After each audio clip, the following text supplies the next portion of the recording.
his music at 18 hertz. So when you think about all that, you see why classical music is associated with wealth, with refinement, with intelligence. It's associated with a higher level of people, a wealthier people. So when you think about classical music in that aspect, you see why the relationship with people who are wealthy and successful goes hand in hand with the music. So look at hip hop music. What does hip hop music associate with? Well, you already know the answer to that. So hip hop music is associated with a bunch of bullshit, a bunch of mess. And we think that's us. We think that's what we are about. Oh, this our music, this black music. That's what we about. We about gang banging, shaking ass, and shooting niggas in the head. But they listen to Bach and Beethoven and Mozart, and they about wealth. So the music they listen to is reflecting their reality, wealth. This is why they're becoming geniuses. You got these Albert Einsteins, and look at Steve Jobs, people like him, and look at people like Bill Gates who are intelligent. This is what their music is doing to them, and look at what our music is doing to us. So you understand what I'm talking about, and we think it's ours. This is why they let us keep hip hop. As I said earlier, we gotta figure out why they take away all the good stuff, and we really gotta pay attention to what they let us keep. This is why they let you keep hip hop, because they know what it's doing to your brain. But I know y'all, I know my people, I know how y'all act, I know what y'all gonna say. Man, I ain't giving up my hip hop, man, you crazy, you tripping. But you gotta understand, you don't really have to give up your music. You need to be conscious of how the music is affecting your brain. That's all. Just be conscious of it and understand what it's doing to you. Now, if you have everything you need in life, if you are where you want to be at in life, you obviously can't blame this music. You're doing well. The music is not influencing you. But if you are not where you want to be at in life, if you're having troubles, and if you're dealing with certain people who listen to certain music, at some point you got to put this together and understand it's the music. It's affecting you. You don't see it or you don't want to admit it, but it is. Look at what these people are accomplishing. Listen to this classical music. This is why they tell you let your babies listen to the music while they're in the womb, so they develop a higher brain function early. This is what they're doing to their children. We let our children come out and we got them shaking their ass already at an early age. It's not funny, but we got them listening to all kinds of stuff. Nicki Minaj and Jay-Z when they little. How you think that's affecting their brain? Come on. You gotta understand, guess where they got this knowledge from? Guess where Bach and Beethoven, guess where they got this information from? From you, from your ancestors, from black people. That's where they got it from. They got it from us. And look what they give us. So we gonna take this classical nice music and we gonna develop ourselves. Y'all can go ahead and have y'all hip hop and see what happens to y'all. But y'all want to be cool, and this is what's going to happen. This is what's happening to our people. Now understand, black people, Africans speak tonal language. The ancient Egyptians spoke tonal language. All of those African villages you go to and you can't understand what the hell they're saying, that's a tonal language that they speak in. So what was one of the first things they did when they enslaved the Africans was they got rid of their language. Language is gone. Some of those languages we'll never hear again. It was completely wiped out. We don't know, how the Egyptian language sounded. It's gone. It's gone forever. But remember what I was saying earlier in the video about, the Bible, Genesis 11, 1 through 9, is speaking about a people who was united in their language, in their speech. They were as one. They was united. So what does that mean? The implication for this is huge. Now, I recently returned from Thailand. While I was in Thailand, I actually spoke with one of the Buddhist monks there. We talked about a few things, but one of the things we did speak about was the Thai language and how it's a tonal language. And he said, a lot of people relate tonal language to music, but what they really should relate it to is to animals. And when you think about animals, when you think about monkeys and, a lion, when a lion roars, you can feel the vibration of that roar. They speak in tones. They speak in tones. Even elephants speak in tones. You can hear that tone, when they make their sound. So animals that travel in packs, like wolves and lions and elephants and buffalo, they're actually stronger when they are in packs. So one of them can actually make a sound and it'll affect the whole group. It'll reverberate down through the whole tribe. So, when you speak the words out, it comes back in your ear, and you're hearing that. But when you make a sound in the group, you're not the only person who's hearing that sound. So the stimulation that's going to occur in your brain is going to also occur in theirs. So for instance, you see a pack of buffalo, near the water trying to get a drink. One of them gets attacked and he makes a sound. Another buffalo hears that sound, but that sound does not only produce a stimulation in the brain, it causes a reaction. So that's going to reverberate throughout the group. So we've all seen in nature videos when that one buffalo gets attacked, next thing you know, they all take off. And this happens really fast with animals. It's just a bite comes out of the water from an alligator, then everybody's gone. Even that one that was way in the back who ain't even see what happened. He the first one to go. Because if he don't move, everybody else can't move. So you can see the power of sound. And we do it as humans all the time. You can be in a room. As a matter of fact, if I'm next to you and I turn around and I say, oh shit, and I take off running, you're going to take off running because that sound, oh shit, we know that means danger. You're going to take off running with me and looking back like, what the hell is going on? Some people not even going to look back, they're just going to run when you run. So, we feel energy all the time through sound. Now, all of us, have been in a room where somebody started arguing and it felt like a fight was going to occur. But you can feel the tension in the air. You can feel the emotion of it. When somebody's getting cursed out real bad, you can feel it. When you feel the energy of a fight about to occur, it's something that affects everybody in the room. This is the power of sound. So I've said all of that just to show you how hip hop music affects your brain. Because you have to understand something. If you are rich, the emotion, the brain stimulation for money, nice cars, girls, clothes, it's already filled. It's filled up already. You can't really do nothing with it. It's done already.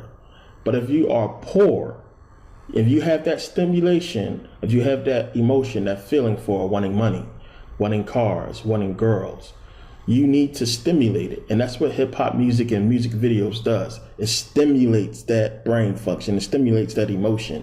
So when you see your favorite rapper with all these girls and these cars and rapping about this, your brain is trying to stimulate itself. So it's going to emulate what it's hearing and what it's seeing.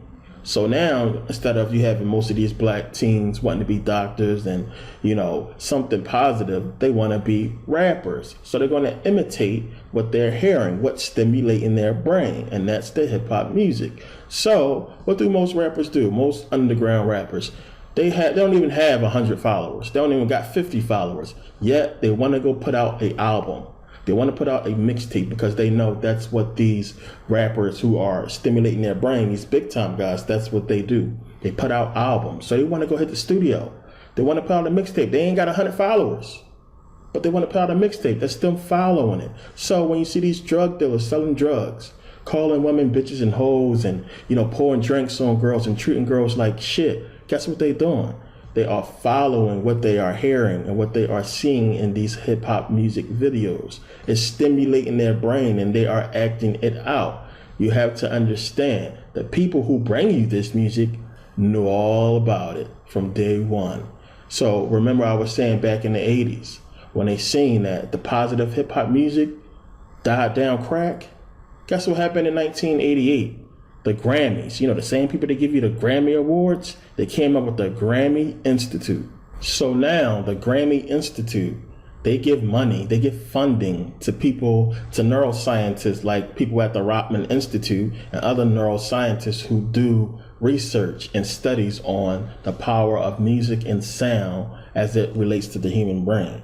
They give them money, they do funding on it. And then what they do is they invite all of the CEOs of major corporations, the CEOs of these record labels, to these seminars, and they show them what kind of tones, what kind of sounds they can use to affect their customers, to affect the population. So also you have to think about this. If you want to affect a certain population, you're going to put out certain music to them. So for the black community, what do we have? We have hip hop. So if you want the girls to follow a certain trend, you know what kind of music you got to put out. If you want the men to follow a certain trend or do a certain things, you have to relate these trends to certain music, and certain sounds have to go into it. So music combined with visualization creates stimulation. So that music comes from a voice. That voice is attached to a person. So that person, the image of them also creates stimulation of the mind and the emotions. So when people see their favorite artist, they go crazy. You know, girls get all excited when they see Trey Songz. And it's all related to the same thing.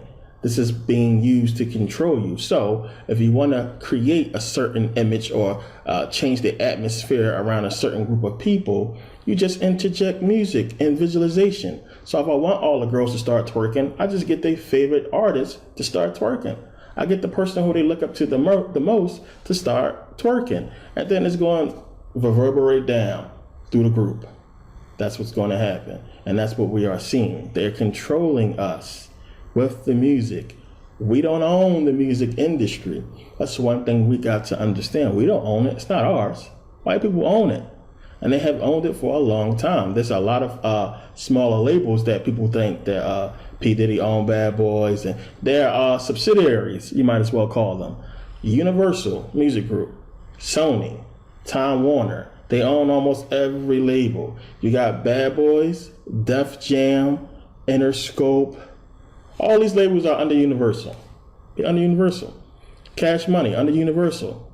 You know, look it up. So these people own these labels. They know what they're doing. They know they're controlling the population.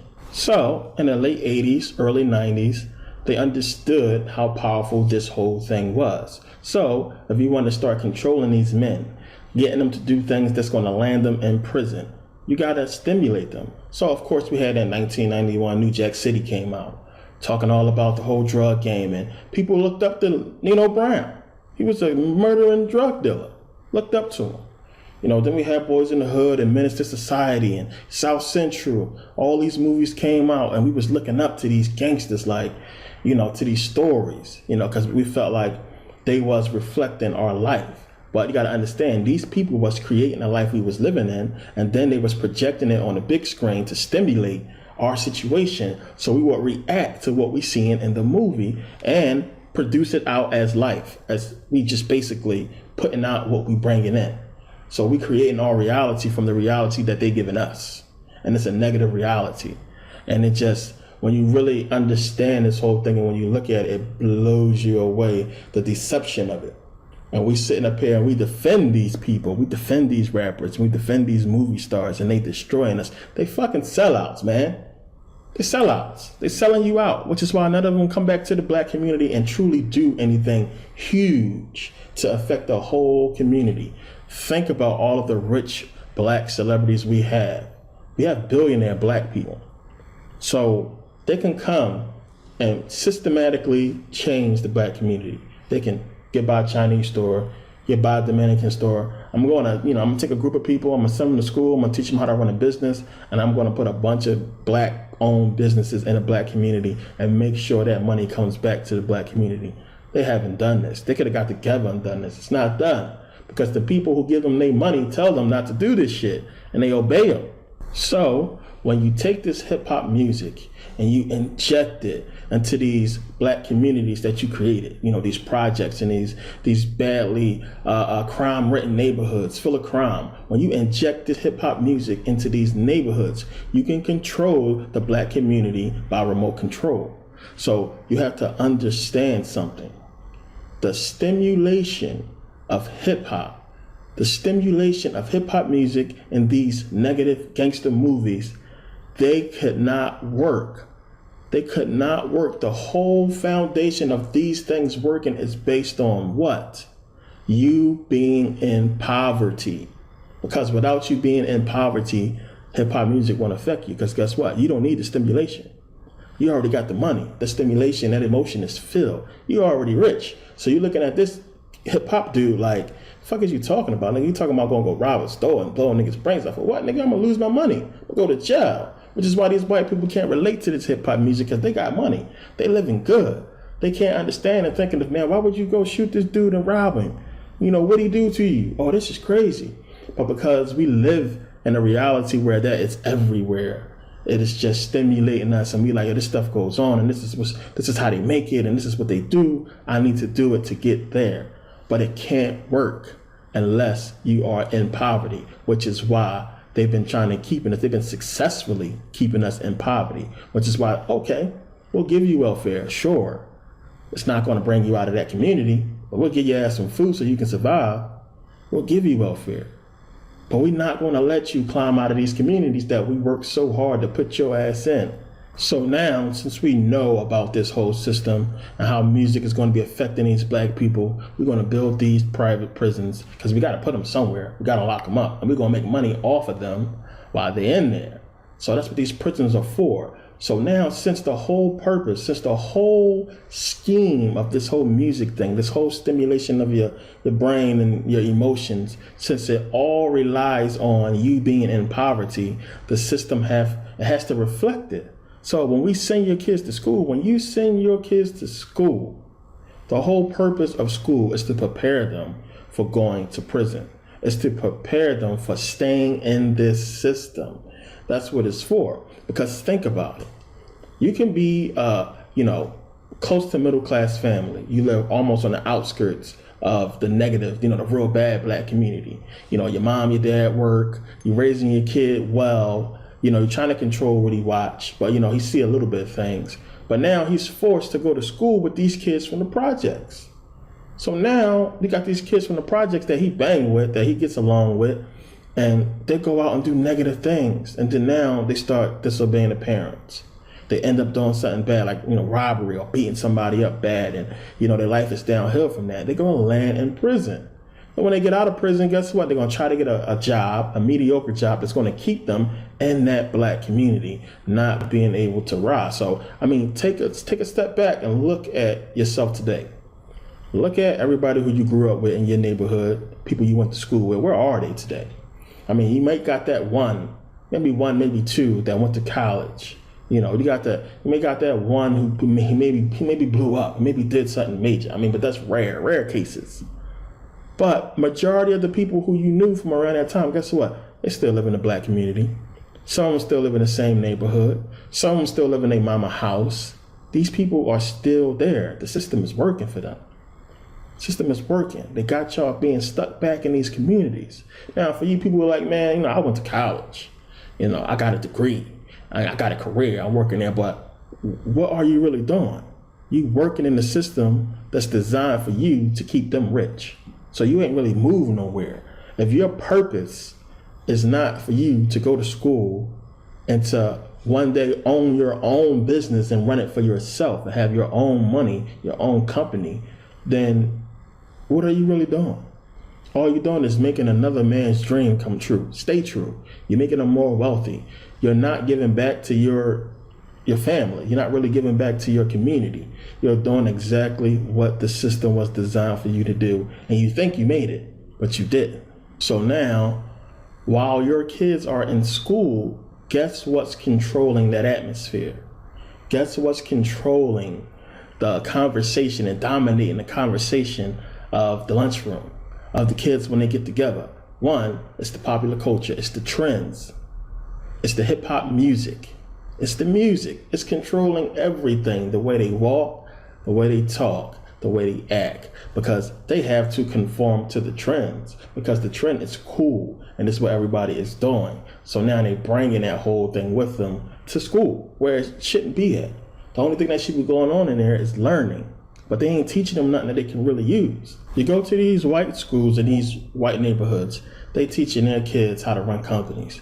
They teaching their kids about business and finance. They're teaching their kids a lot of things that they're going to need out in the corporate world to be your children's bosses later on. But they're teaching your kids stuff like algebra, things that they're not going to really need right away to get them out of the situation that they're in.